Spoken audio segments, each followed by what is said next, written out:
Ini teori belajar ketiga setelah kemarin saudara mempelajari satu behavioristik, kemudian dua teori belajar kognitif, kemudian tiga teori belajar humanistik. Nah, jadi mengapa teori belajar ini muncul? Itu pertanyaan mendasar. Latar belakang munculnya teori belajar humanistik. Jadi di awal kemarin waktu kita belajar behavioristik, saya menyampaikan bahwa behavioristik itu sebagai teori awal, ya, teori pertama, sehingga banyak menerima kritikan dari teori-teori yang lain. Nah, salah satunya adalah dari humanistik ini. Jadi ya kita berterima kasih kepada behavioristik karena adanya behavioristik sehingga muncul aliran atau teori belajar baru. Jadi kalau behavioristik itu lebih kepada perubahan perilaku yang ketika pembelajaran itu otoriter, ya keras. Humanistik itu sebaliknya, teman-teman. Jadi humanis itu memandang bahwa manusia, khususnya peserta didik, saudara sebagai mahasiswa itu harus diperlakukan dengan sebaik mungkin. Jangan sampai seorang guru memperlakukan murid seperti halnya behavioristik. Jadi ini sangat bertolak belakang ya kedua teori ini antara behavioristik dan humanistik. Jadi apa yang ada di behavioristik, humanistik semuanya menolak. Kalau behavioristik adanya reinforcement ya atau penguatan atau adanya hukuman, humanistik tidak ada. Jadi semuanya kembali kepada peserta didik. Tidak ada paksaan apapun saudara dalam mempelajari sesuatu. Jadi orang humanistik bisa dikatakan apa ya teman-teman ya, makomnya, tingkatannya itu paling tinggi. Jadi belajar itu bukan suatu perintah, belajar itu bukan suatu stimulus. Belajar itu adalah kehendak atau kemauan sendiri dari peserta didik itu. Makanya dalam humanistik itu tidak ada paksaan. Belajar harus sesuai dengan kehendak. Belajar itu harus sesuai dengan kodrat. Belajar harus sesuai dengan keinginan. Mbak Sinta sukanya dalam hal apa? Mbak Sinta sukanya dalam hal sains, ya. Maka tidak ada paksaan untuk Mbak Sinta mempelajari ilmu ekonomi. Tidak ada paksaan mempelajari ilmu bidang pendidikan. Jadi belajar itu semuanya keinginan dari peserta didik. Jadi apa yang dibutuhkan oleh peserta didik itulah yang difasilitasi oleh pendidik ya, oleh guru. Ya itu pada intinya humanis itu seperti itu. Jadi bukan hanya memfasilitasi dalam hal sarana dan prasarana, tapi dalam hal kenyamanan pembelajaran itu juga diserahkan semuanya. Bahkan dalam humanistik pun bisa saja tidak ada tes karena tadi adanya evaluasi diri. Jadi yang mengukur keberhasilan belajar itu adalah peserta didik itu sendiri, bukan pendidiknya. Ya, kita coba lihat ya materinya. Ini beberapa perbandingan teman-teman humanisme atau humanistik versus pandangan lain dalam psikologi. Nah, kalau humanistik ini teori baru ya yang paling awal memanusiakan manusia bahwa tadi belajar itu harus menyenangkan, belajar itu fasilitasnya harus dipenuhi, belajar itu harus sesuai dengan kodrat peserta didik. Belajar itu harus sesuai dengan keinginan, tidak ada paksaan apapun ya dalam mempelajari sesuatu. Maka murni ketika ada orang humanis, dia itu belajar atas kemauannya sendiri. Maka kita mencapai pada level ini ya berat ya ketika saudara belajar kok masih ada niatan karena orang lain, maka itu bisa dikatakan kita belum pada sampai tahap humanis. Tapi ketika saudara menekuni sesuatu atas keinginannya sendiri, ya itulah humanis. Kita sebagai pendidik atau lembaga pendidikan dalam kegiatan pembelajaran maka harus memfasilitasi apa sih yang dibutuhkan oleh peserta didik. Makanya gitu, memanusiakan manusia. Saudara kuliah kok merasa capek duduk di kursi yang keras misalnya, ya udah kasih kursi yang empuk. Saudara kok merasa panas, merasa gerah, kuliah dalam kelas yang tertutup, maka sediakan AC. Nah, salah satunya itu. Jadi memanusiakan manusia. Tadi sebenarnya memanusiakan manusia bentuk penolakan terhadap behavioristik, di mana behavioristik itu keras, otoriter, harus tekun, harus tertib, yang semuanya itu sangat bergantung pada stimulus. Maka humanis menentang itu. Ya, oke teman-teman. Nah, ini kan sangat bertentangan dengan behavioris, di mana behavioris itu ada keteraturan, ketertiban, ketaatan, dan kepastian. Ya, tentunya ketika saudara mendengar ini, satu sisi memiliki nilai positif, satu sisi memiliki nilai negatif. Artinya ketika kita ingin membentuk kedisiplinan seseorang, berarti berangkatlah dengan behavioristik. Tapi ketika kita ingin menjadikan manusia itu sesuai dengan kodratnya, maka ajarlah dia dengan humanis. Gitu ya. Nah, kognitif minggu kemarin yang kita pelajari itu lebih kepada apa? Imitasi. Jadi peniruan, apa sih yang disampaikan oleh guru, ya itu yang diterima oleh peserta didik. Makanya kemarin kita mempelajari ada lingkaran A, pengetahuan B, pengetahuan C, pengetahuan D, yang tidak lain itu adalah informasi diterima dari pendidik. Ya teman-teman ya. Nah, humanistik mazhab ketiga teman-teman dalam perkembangan psikologi. Mazhab pertama apa ya? Behavioristik. Mazhab kedua apa ya? Kognitif. Ketiga apa? Ini humanistik. Lahir sebagai reaksi atas teori behaviorisme, ya jelas ya. Artinya ya behavioristik walaupun tadi penuh dengan keteraturan, kedisiplinan, kental dengan otoriter, tapi kita berterima kasih karena dengan adanya behavioristik itu maka adanya humanis ya. Jadi reaksi atas teori behavioris yang kental dengan sifat behavioristik, asosianistik, dan eksperimental. Eksperimental maksudnya apa? Kemarin kan kita mempelajari ada beberapa tokoh behavioris, ada Pavlov, Thorndike, Skinner. Mereka kan melakukan uji coba dengan anjing, dengan kucing, dengan tikus kan. Itu namanya eksperimental teman-teman. Uji coba pada sisi hewan kemudian diterapkan pada manusia. Yang kesimpulannya diterapkan pada manusia. Nah, humanis tidak sependapat dengan hal tersebut. Dan psikoanalisis di psikologi dengan sifat klinis pesimistik itu ya. Jadi intinya behavioris itu ditentang oleh humanis. Kemudian apa itu humanistik? Suatu telah terhadap sisi yang lebih bermanfaat, bermakna, dan dapat diterapkan bagi kemanusiaan. Yang kemudian menjadi titik tolak bagi pengembangnya. Jadi memang tadi humanis itu melihat sisi kemanusiaan. Ya, mudahnya kalau saudara akan membuat sebuah kesimpulan dari tiga teori belajar ini adalah behavioristik itu kepada ketaatan atau keteraturan, kognitif itu lebih kepada imitasinya atau pengetahuannya, humanis itu lebih kepada sisi kemanusiaannya. Nah, itu tiga perbandingannya.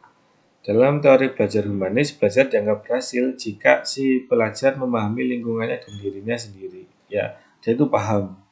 Saudara harus tahu kesukaan saudara dalam hal apa, bakat minat saudara dalam hal apa. Jadi orang humanis itu mesti paham ya dengan dirinya sendiri.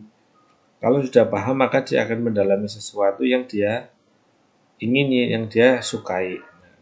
Kemudian berusaha memahami perilaku belajar dari sudut pandang pelakunya, bukan dari sudut pandang pengamatnya. Jadi dari sisi peserta didiknya, bukan dari sisi gurunya. Maka di sini pembelajaran humanis itu aktivitas pada peserta didik itu lebih dominan daripada pada sisi pendidiknya. Jadi murid itu pasti lebih aktif.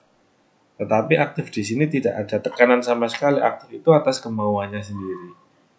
Ya, karena tadi salah satu prinsipnya itu saat saudara presentasi itu bebas dari rasa tekanan, tidak ada ketakutan sama sekali dalam humanis. Kemudian tujuan utama para pendidik adalah membantu siswa untuk mengembangkan dirinya. Potensi apa sih yang belum muncul pada individu, maka humanis berusaha memunculkan. Ketika sudah muncul, maka tinggal memupuknya.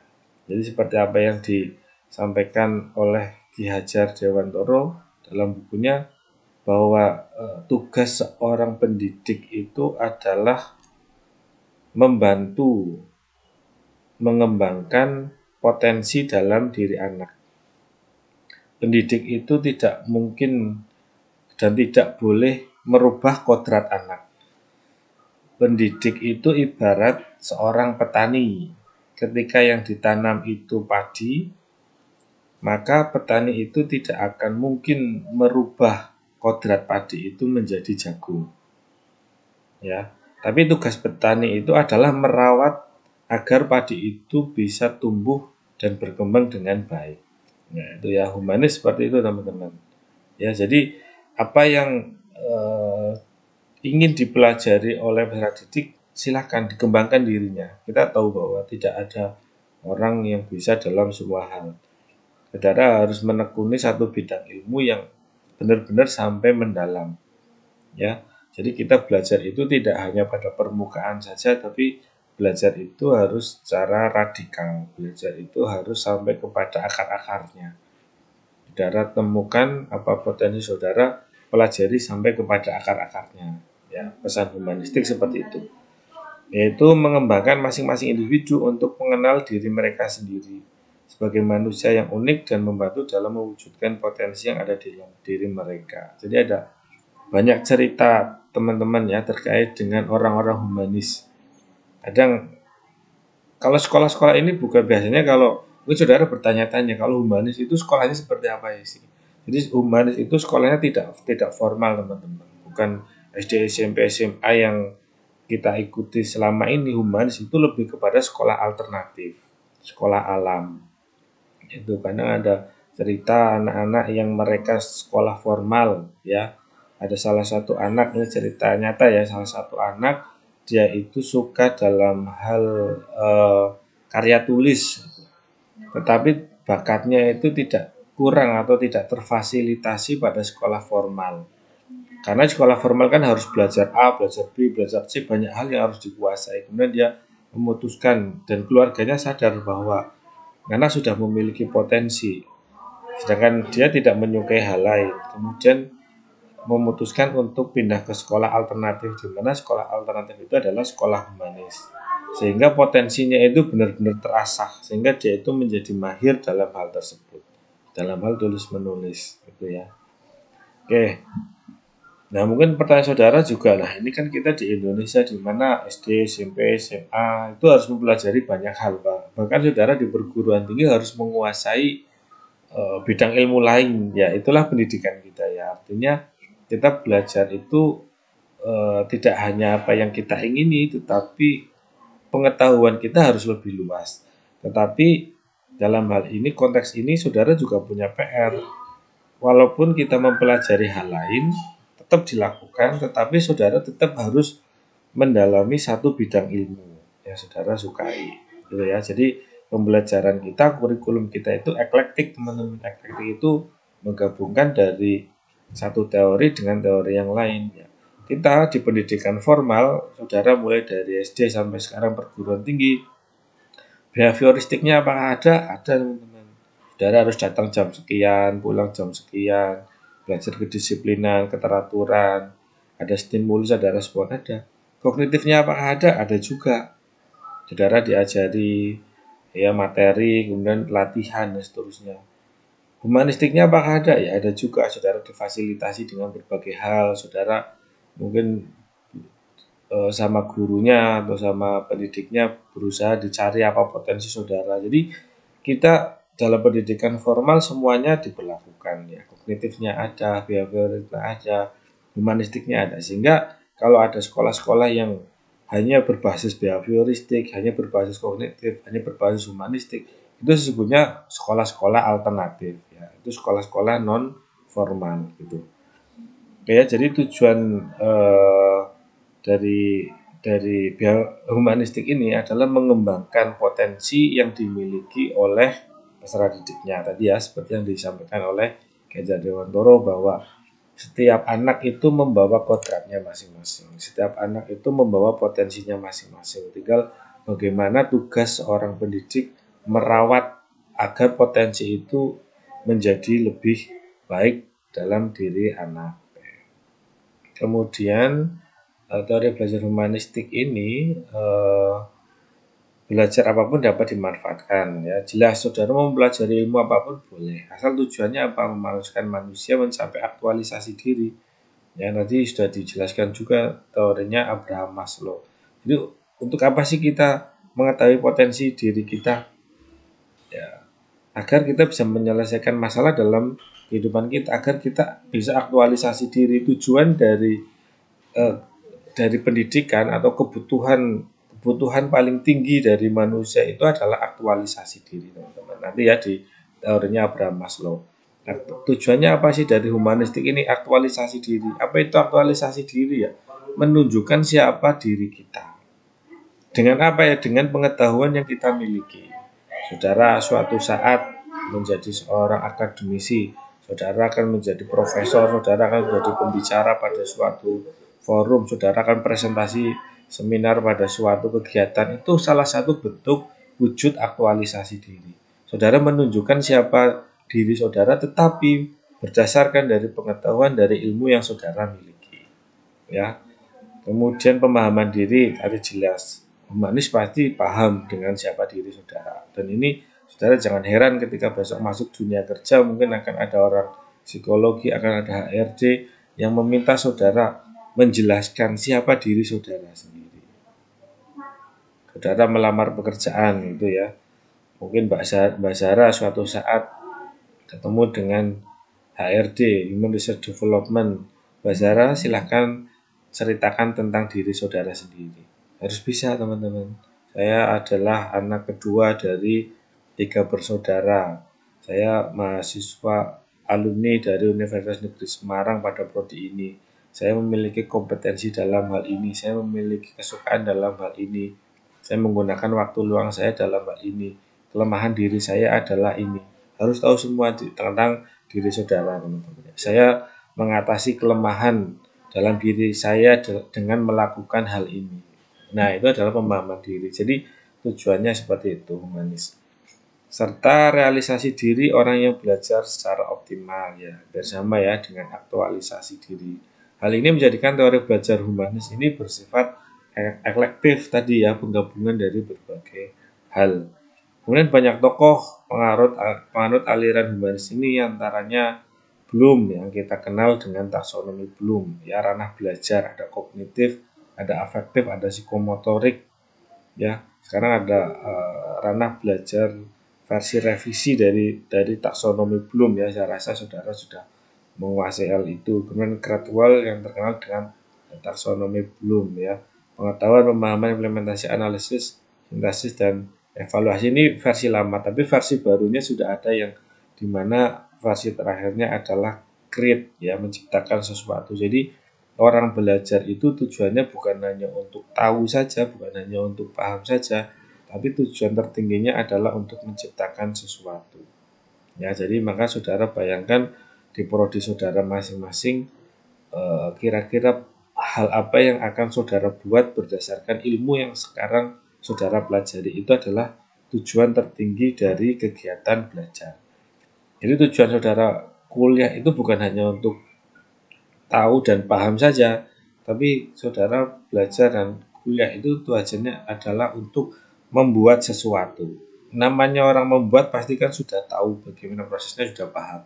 Jadi tujuan-tujuan di bawahnya sudah tercapai semua, sehingga saudara tinggal membuat sesuatu. Nah, ini ada teori Abraham Maslow, teman-teman. Ini saya rasa sudah teori yang sangat terkenal. Ini aja saya langsung ke sini.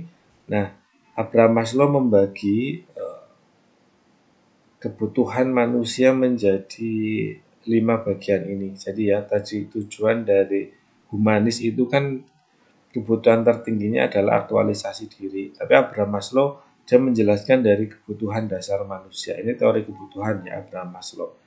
Nah, bahwa manusia kebutuhan utamanya itu adalah kebutuhan fisiologis. Nah, kebutuhan fisiologis apa? Berarti kebutuhan terkait dengan fisik. Ya. Jadi ketika saudara merasa lapar, maka saudara memiliki kebutuhan, yaitu akan adanya makan. Ketika makan sudah terpenuhi, ya sudah kebutuhan terpenuhi. Ketika saudara haus, maka memiliki kebutuhan itu. Kemudian saudara cari solusinya adalah minum. Kedinginan pakai selimut, dan seterusnya ya. Itu kebutuhan dasar manusia yang harus terpenuhi terlebih dahulu. Saya rasa kebutuhan saudara untuk hal ini semuanya mayoritas sudah terpenuhi. Ya, itu kebutuhan dasar manusia, di mana ketika lapar pasti harus cari makan, ketika haus harus minum, ketika kedinginan cari selimut, dan seterusnya.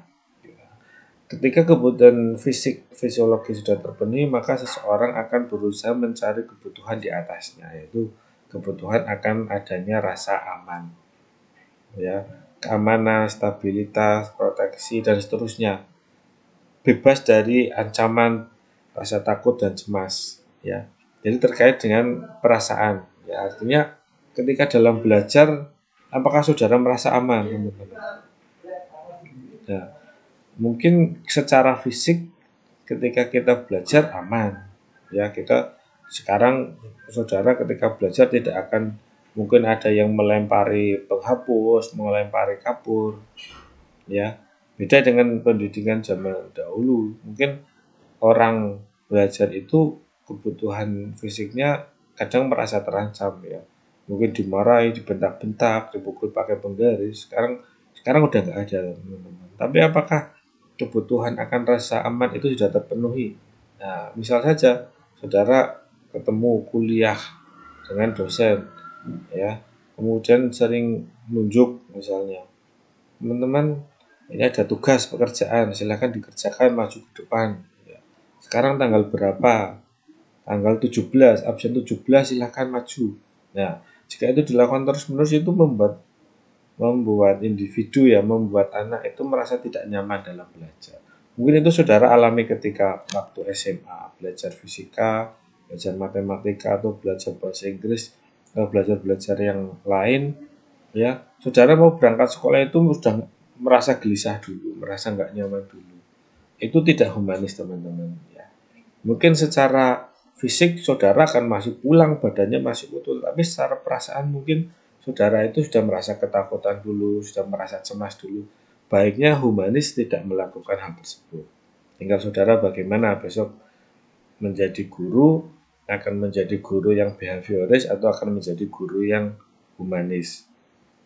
Nah, kalau suka nunjuk-nunjuk, ya boleh nunjuk, tapi dengan cara yang bagus, ya, dengan cara yang care, tidak terus-terusan melihat tanggal. Sekarang tanggal 17, minggu depan tanggal 24, absen 24, mungkin sudah mau izin nggak berangkat duluan, ya, kalau itu terjadi. Nah, artinya rasa aman itu bagian dari kebutuhan dalam belajar, teman-teman, ya. Kemudian keinginan untuk dimiliki dan dicintai atau mencintai ini juga kebutuhan, ya, cuma bukan kebutuhan dasar. Artinya kebutuhan ini akan dipenuhi oleh seseorang ketika rasa aman itu sudah terwujud, ya, tercipta. Oh, sudah aman. Saudara merasa ingin dimiliki oleh orang lain nggak sih? Pasti, teman-teman. Nah, saudara ingin dicintai oleh orang lain nggak sih? Pasti. Ya, nggak mungkin nggak. Emangnya kita harus bersikap baik, ya. Ketika kita berbuat baik kepada orang lain, maka harapannya adalah orang lain juga berbuat baik kepada kita, ya. Kayak kemudian adanya kebutuhan harga diri, ya, dan dihargai oleh orang lain. Kita itu ingin diakui dalam sebuah komunitas, dalam sebuah forum. Kita ingin diakui, inilah ada saya. Kan itu, ya, kebutuhan. Itu kebutuhan juga. Ya, mungkin sekarang mungkin beberapa ada yang belum terlalu membutuhkan, tapi seiring bertambahnya usia saudara, bertambahnya komunitas saudara, bertambahnya jaringan sosial saudara, kehadiran kita dalam suatu organisasi, dalam suatu forum itu, ya, pengen dihargai, ya, dan kita juga harus menghargai orang lain. Nah, dan kebutuhan paling tinggi adalah aktualisasi diri. Karena aktualisasi diri tadi yang saya sebutkan ini tujuan utama dari humanis. Ya, kita ingin aktualisasi diri. Jadi tujuan dari utama belajar itu ingin menunjukkan Naufal Al-Farisi itu siapa, Desta Sakti itu siapa, Zara Inmas itu siapa. Jadi itu harus muncul.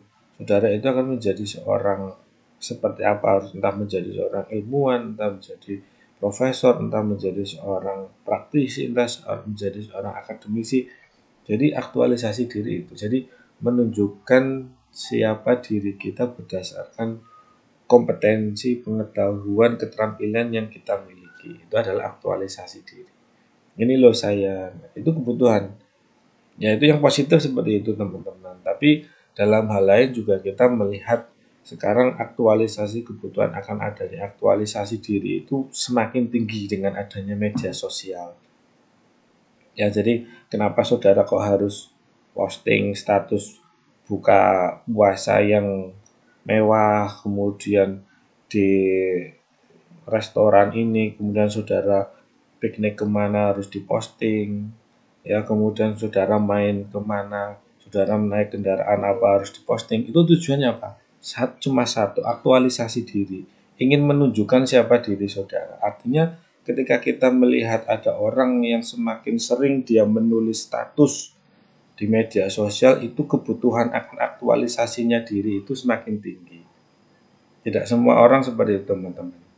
Ya, jadi dulu 2008 kenapa Facebook bisa booming teman-teman.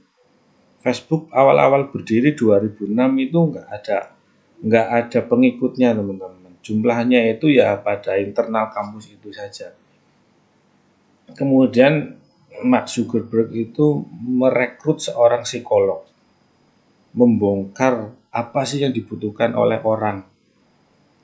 Ternyata kebutuhan kemudian psikolog di perusahaan Facebook itu mengetahui bahwa dalam psikologi itu ada satu teori di mana orang membutuhkan kebutuhan paling tinggi yaitu aktualisasi diri. Jadi orang itu sesungguhnya ingin menunjukkan siapa dirinya.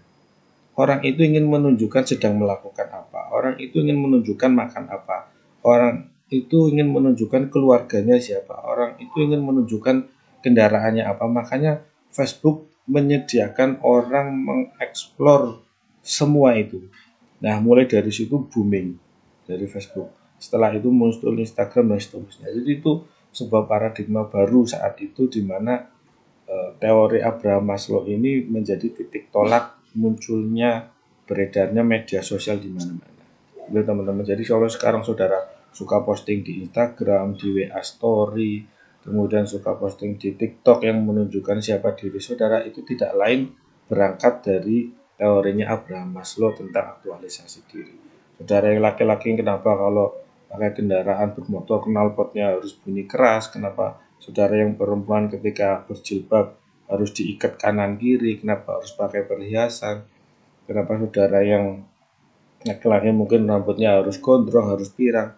Itu hanya satu teman-teman, aktualisasi diri yang sesungguhnya itu bisa dipelajari berangkat dari teorinya Abraham Maslow gitu ya teman-teman. Ya mungkin saudara sudah gak mulai jenuh ya dengan beberapa media sosial, mungkin sekarang sudah tidak main lagi di Facebook, tapi apa bedanya dengan media sosial lain? Kan tetap sama, yang itu berangkat dari teorinya Abraham Maslow. Jadi psikolog itu yang dulu benar-benar menjadi dasar memunculkan aktualisasi diri seseorang melalui media sosial. Ya, oke teman-teman ya.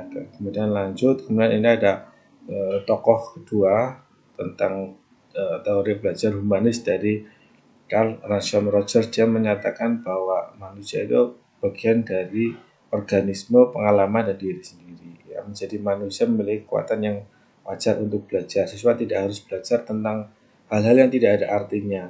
Organisme itu kan bagian kecil dari suatu perkumpulan di mana individu itu unik ya, tidak perlu mempelajari hal-hal yang lain yang tidak disukai, tidak ada artinya ya. Tapi saudara harap ya membaca ini jangan diterima mentah-mentah teman-teman.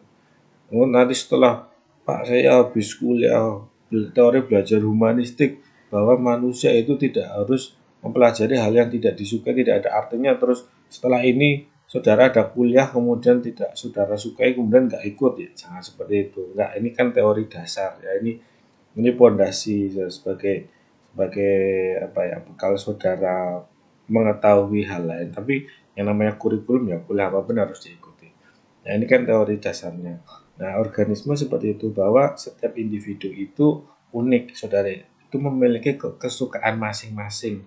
Dan kalau saudara murni humanis ya berarti tidak perlu mempelajari sesuatu yang tidak saudara suka.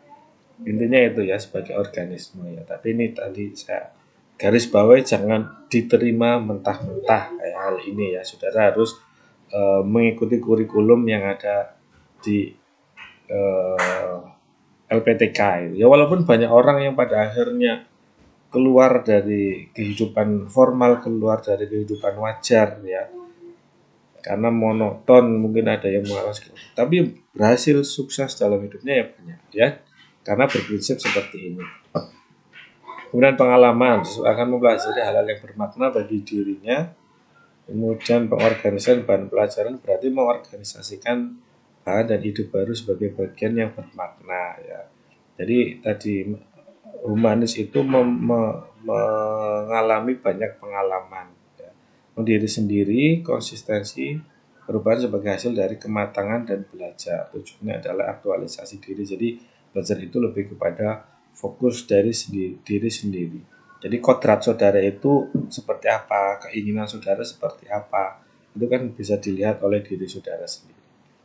Ini prinsip-prinsip belajar dari cara sudah disampaikan ya, swa arah, artinya belajar itu swa arah, jadi satu arah lurus. Apa sih yang saudara sukai, apa yang saudara tekuni, yaitu ya belajar memutuskan, saudara harus bisa memutuskan ingin belajar apa, saudara harus menekuni dalam hal apa.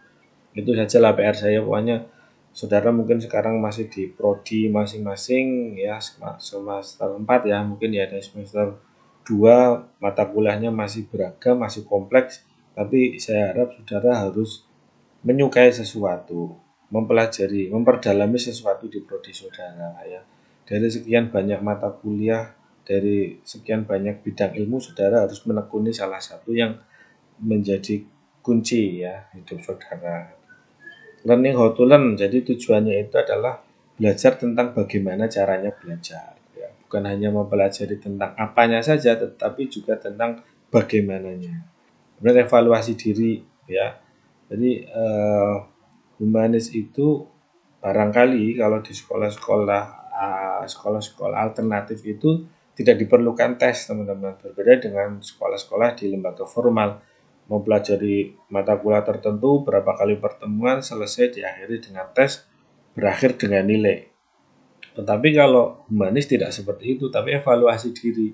Saudara diminta coba pikirkan setelah 16 kali pertemuan, apa yang sudah diperoleh.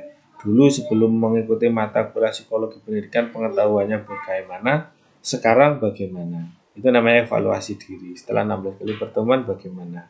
Apakah tetap, apakah justru semakin turun, atau mengalami peningkatan. Dalam hal apa peningkatannya, itu disebut evaluasi diri ya. Jadi dalam humanis itu tidak perlu adanya tes, tapi tinggal melakukan refleksi terhadap diri sendiri. Dulu bisa apa, sekarang bisa apa, gitu ya.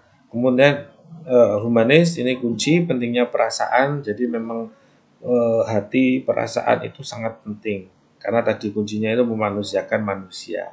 Afektif sama dengan kognitif, artinya pentingnya memahami atau menghargai perasaan peserta didik itu sama pentingnya kita memberikan pengetahuan kepada peserta didik. Jadi jangan terlena ketika kita mengajari sesuatu, ingin anak menjadi pinter, anak ingin menjadi terampil, tapi justru tidak memperhatikan perasaannya. Jangan sampai itu terjadi ya. Humanis itu justru yang paling utama itu adalah tentang perasaannya. Wah ini kayaknya sudah merasa jenuh nih kuliah, ya sudah selesai. Belajar kayaknya udah capek, ya sudah. Tapi harus sadar bahwa belajar itu harus tetap berlanjut ya. Kemudian bebas dari ancaman. Selama ini pendidikan kurang menghargai peserta didik ya. Tadi ya saya contohkan, mungkin saudara sudah gelisah dulu ingin mengikuti mata kuliah X. Mungkin saudara mengalami hal itu ya di sekolah, di kuliah-kuliah yang luring, khususnya kalau daring ya mungkin belum terlalu kerasa. Tapi kalau luring mau datang kuliah kok nanti sudah membayangkan dulu nanti di kelas bagaimana, nanti kalau suruh maju bagaimana, kalau suruh presentasi bagaimana, dan seterusnya. Humanis membebaskan itu teman-teman, artinya jangan sampai adanya perasaan yang tidak nyaman dari peserta didik. Ya. Kemudian humanisme dalam kelas, ya student centered learning, ya pembelajaran itu lebih fokus kepada peserta didiknya, guru lebih berperan sebagai fasilitator. Ini contohnya teman-teman ada di Solo Tigo, namanya sekolah Qoryah Thoyibah. Ini salah satu bentuk ya wujud dari sekolah humanis atau sekolah alternatif. Jadi sekolah di sini tidak ada mata pelajaran khusus. Jadi yang di situ ada adalah saudara masuk situ ingin belajar apa, baru dicarikan gurunya, baru diperdalam, hanya memperdalam ilmu yang ingin dipelajari oleh peserta didik saja, tidak mempelajari sesuatu yang tidak disukai oleh peserta didik. Maka di sini pasti akan menjadi ahli. Ini di Indonesia, kemudian di India ada namanya Swaraj University teman-teman. Ini sekolah humanis juga. Jadi di sini orang masuk kuliah itu sudah memiliki keinginan mempelajari dalam bidang apa, ya. Baru digodok sedemikian rupa, kemudian dicarikan dosennya yang benar-benar kompeten dan belajar itu memang benar-benar sesuai dengan apa yang dia sukai. Itu ya sedikit tambahan informasi terkait teori belajar humanistik teman-teman. Selamat melanjutkan puasa dan selamat menyambut Hari Raya Idul Fitri ya. Semoga puasanya lancar semua dan diterima oleh Allah Subhanahu wa taala. Dari saya cukup. Sekian, sampai bertemu 2 minggu lagi ya mungkin ya. Minggu depan hari Senin tentunya kan masih libur ya, masih cuti bersama. Cukup dari saya, terima kasih. Assalamualaikum warahmatullahi wabarakatuh. Waalaikumsalam warahmatullahi wabarakatuh. Terima kasih Pak. Terima kasih banyak Bapak.